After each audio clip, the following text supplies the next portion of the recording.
Hello friends, आप सभी का मेरे इस यूट्यूब चैनल पर स्वागत करती हूँ। आप सभी इस चैनल को सब्सक्राइब करें ताकि आपको स्टडी से रिलेटेड वीडियोस मिलती रहे। हम आज पढ़ेंगे कक्षा 9वीं के गणित विषय का अध्याय 4, जिस अध्याय का नाम है दो चर वाले रैखिक समीकरण। दो चर वाले रैखिक समीकरण का आज हम इस वीडियो में परिचय देखेंगे और भी इसके सारे वीडियोस की लिंक डिस्क्रिप्शन में दी गई है। आप इनको अच्छे से देख लें और समझ लें, और आप इस चैनल को सब्सक्राइब करें, आपके फ्रेंड्स के साथ ये वीडियो शेयर करें, लाइक करें, ताकि उनको भी स्टडी से रिलेटेड वीडियोस मिलती रहे।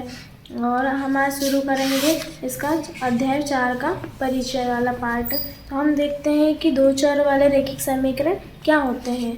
तो जो दो चर वाले रैखिक समीकरण क्या होते हैं हमारे दो चरों वाले रैखिक समीकरण। तो दो चर वाले रैखिक समीकरण क्या होते हैं, तो हम देखेंगे। पहले देखते हैं हम कि रैखिक समीकरण क्या होते हैं। हम ये देखते हैं रैखिक समीकरण क्या होते हैं। तो रैखिक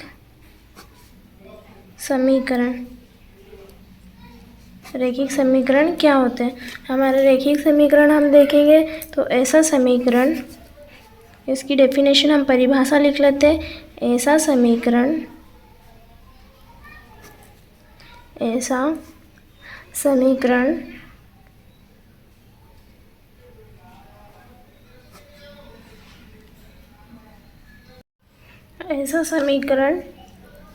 जिसमें चर की घात कितनी होती है। ऐसा समीकरण जिसमें चर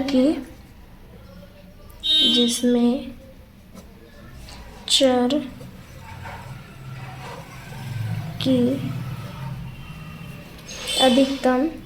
अधिकतम मतलब बड़ी घात, अधिकतम घात एक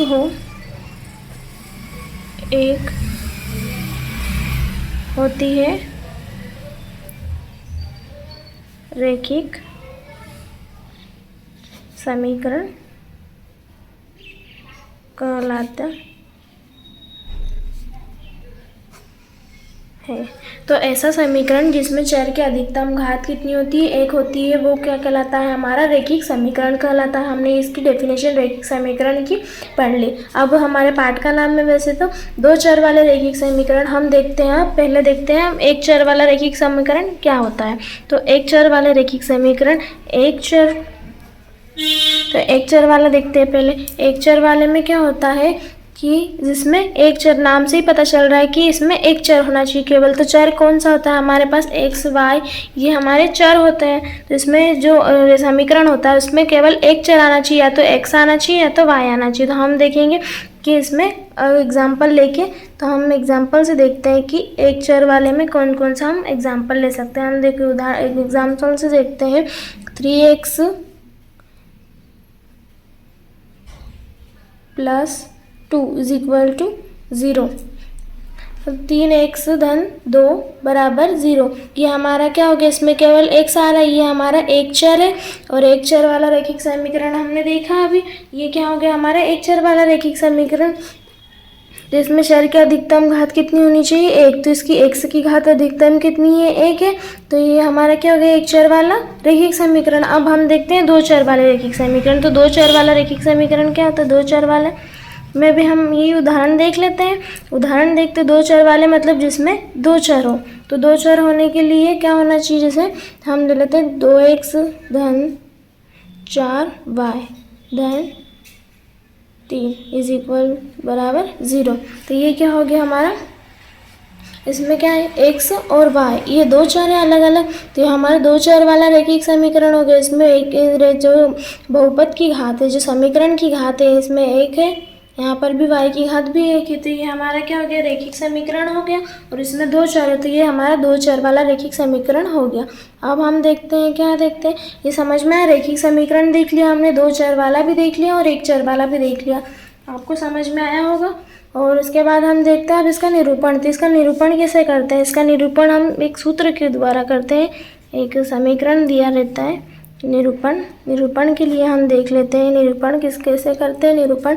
तो इसमें एक सूत्र दिया रहता है ax + by ये दो चर वाले रैखिक समीकरण के लिए होता है सूत्र इज इक्वल टू बराबर 0 बी देखो क्या है A X plus B Y plus C बराबर 0। ये हमारा निरूपण हम इस सूत्र के द्वारा करते हैं दो चर वाले रैखिक समीकरण का।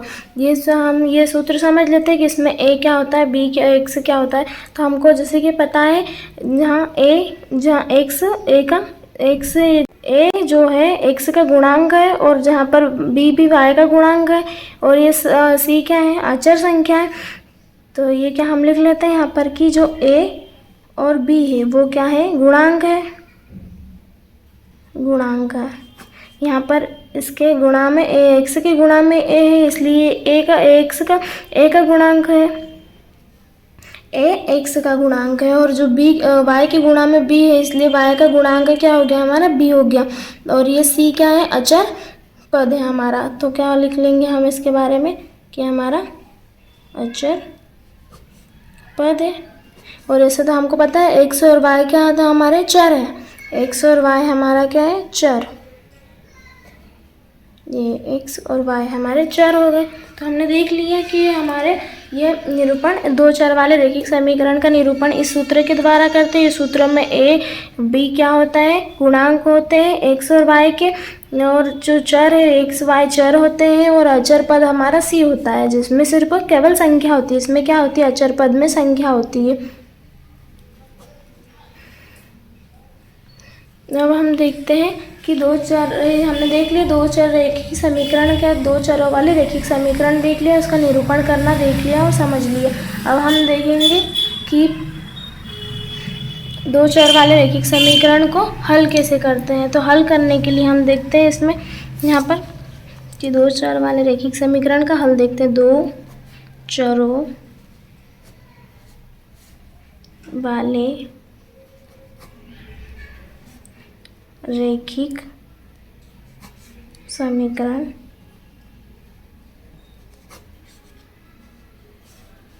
का हल देखते हैं। तो दो चर वाले रैखिक समीकरण का हम हल देखने के लिए हम क्या करेंगे दो चर वाले रैखिक समीकरण का हल देखेंगे। तो दो चर वाले रैखिक समीकरण के अनेक हल हो सकते हैं। हमें ये पता होना चाहिए कि दो चरों वाले रैखिक समीकरण के दो चरों वाले रैखिक चर वाले रैखिक समीकरण के अपरिमित रूप से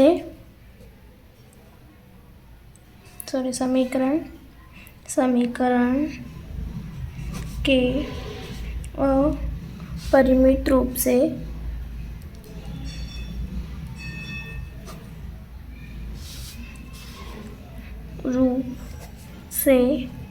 अनेक हल होते हैं। जैसे कि हमको कोई सा क्वेश्चन दे दे उसका हल करने के लिए तो हम दो चर वाले रैखिक समीकरण का हल के अपरिमित रूप से अनेक हल होते हैं तो उसको अपरिमित रूप से अनेक प्रकार से हल कर सकते हैं। जैसे कि हम देखेंगे एक एग्जाम्पल के थ्रू दे समझते हैं। यहाँ पर एक एग्जाम्पल लेके तो हमारा एग्जाम्पल है जैसे हमने एक एग्जाम्पल लिया 2x धन y ऋण 5 बराबर 0। ये दो चर वाले रैखिक समीकरण है। इसमें आप देखेंगे कि अपरिमित रूप से अनेक हल कैसे निकाल सकते हैं। तो अपरिमित रूप से अनेक हल देखते हैं। तो जैसे कि ये हमारा हम ऐसे लिख लेते हैं इस रैखिक समीकरण को 2x प्लस y ये ऋण का 5 है इधर बराबर किस साइड जाएगा तो धन का 5 हो जाएगा। ये हो गया हमारा समीकरण। अब इसके बाद हम क्या करते हैं इसमें ये दो बॉक्स बना लेते हैं। ऐसे बॉक्स बना लेते हैं जिसमें x और y का मान लिखते हैं। हम यहाँ पर x का और y का मान लिख लेते हैं। तो यहाँ पर x के जगह पे हम रखते हैं मान रखने के लिए जैसे हम x का मान यहाँ पर रख सकते हैं कि जैसे हम 0 ले लेते हैं यहाँ पर पहले। तो x की जगह हम क्या रखेंगे 0 तो y का मान यहाँ से निकल आएगा। तो यहाँ x की हम जगह लेते हैं 0 तो x जहाँ है वहाँ रख देंगे 0। तो x की जगह रखेंगे हम 0 रखा धन y बराबर 5। यहाँ ये वाला पद क्या हो गया 2 का 0 में गुणा करेंगे तो 0 हो गया धन y बराबर 5। तो y का मान क्या आ गया हमारे पास 5। जब हमने x की जगह 0 रखा तो y का मान आ गया 5। ये वहाँ क्या हो गया एक हल हो गया। अब हम दूसरा हल देखते हैं, जैसे कि इसी समीकरण का और भी हल देख सकते हैं, अनेक हल देख सकते हैं। हम दूसरा हल देखते हैं, जैसे एक प्रकार का हल देख लिया, अब हम दूसरे प्रकार से हल देखते हैं इसका। तो वही समीकरण 2x धन y बराबर 5 ये है। तो अब हम इसमें हम जैसे x की जगह रखा था, अब हम y की जगह रख के देख लेते हैं। y की जगह रखेंगे, जैसे 2 रख लेते हैं, तो y की जगह 2 रखेंगे तो x की जगह हमें क्या प्राप्त होगा, ये देखते हैं। ये 2 x ऐसा कैसा, y की जगह हमने रखा है 2 बराबर 5।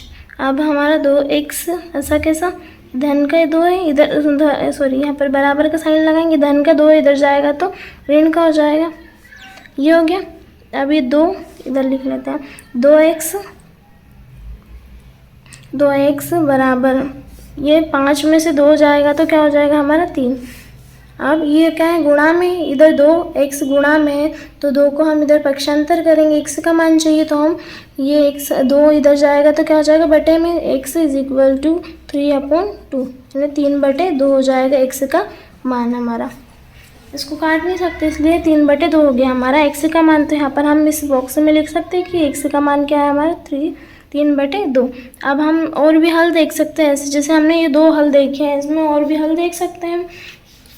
तो यहाँ अपरिमित रूप से अनेक हल देख सकते हैं। तो और भी जैसे 2 हम x की जगह मान रख के y की जगह y का मान निकाल सकते हैं। y की जगह कोई सा भी मान ले तो x का मान निकल जाएगा। तो हमने ये 2 हल देखे, और भी हल कर सकते हैं। हमने एग्जाम्पल के लिए ये देख लिए। कोई भी यदि क्वेश्चन दिया रहता है, अभी तो हमारे रैखिक समीकरण में से ग्राफ हटा दिए, ग्राफ बनाने के लिए हम ऐसे मान निकालते हैं और फिर ग्राफ बनाते हैं। तो अभी तो नए जो चैप्टर में से हमारे ग्राफ वाले ग्राफ हटा दिए हैं, तो हमको इनकी कोई इतनी ज़रूरत नहीं पड़ेगी।